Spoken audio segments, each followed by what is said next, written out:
Hello everyone, it is me, and today I'm going to be doing a review of a book that I've just finished today called The New Libertarian Manifesto by Samuel Edward Conking, I believe that's how you pronounce his last name, the third. So essentially this is a manifesto on the idea of agorism. Now, what is agorism? Essentially, agorism is similar to an ideology. It's similar to anarcho-capitalism, but it has some differences. So, yeah. So I think I'm just gonna first of all I'm just gonna do like a quick summary of the book and then give my thoughts on it.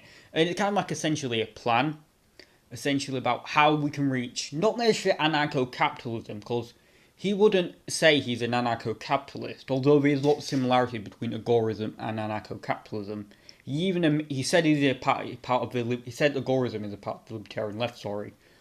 Well. To be honest, I don't see why he thinks that. To be honest, I'm going to be on a tangent here, but if you read his book, there's much more in common with the libertarian right than the libertarian left when it comes to agorism. But he said lots of ideas come from mutualism. But anyway, I digress.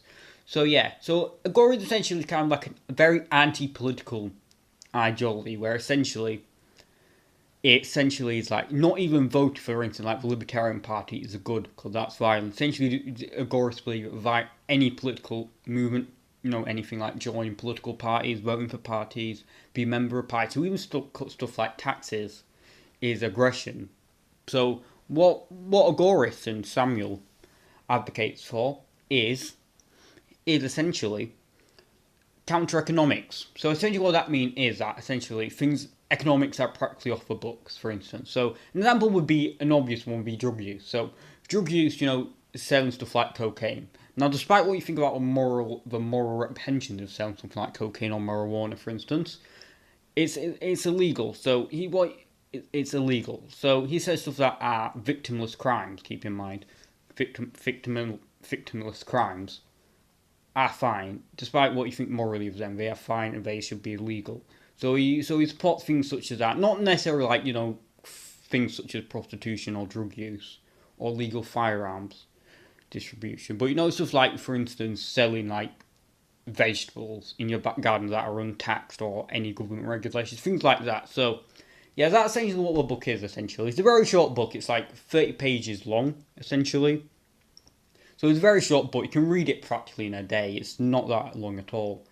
And essentially, he just advocates for essentially what agorism is.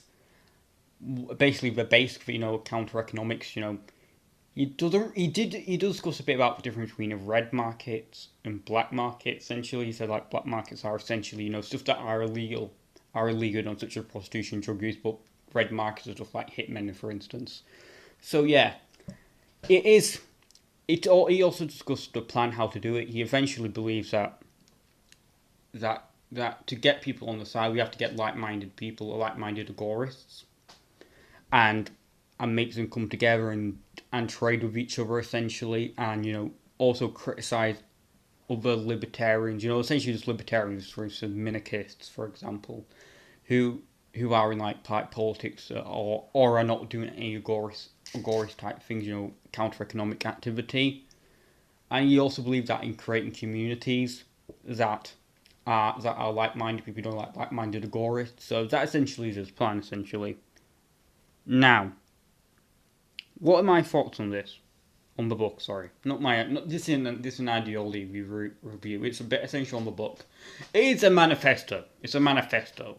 So it's kind of like a basic bone, essentially, explanation of agorism, essentially, which is a good basics, and there are other books to it. There are other books explaining it in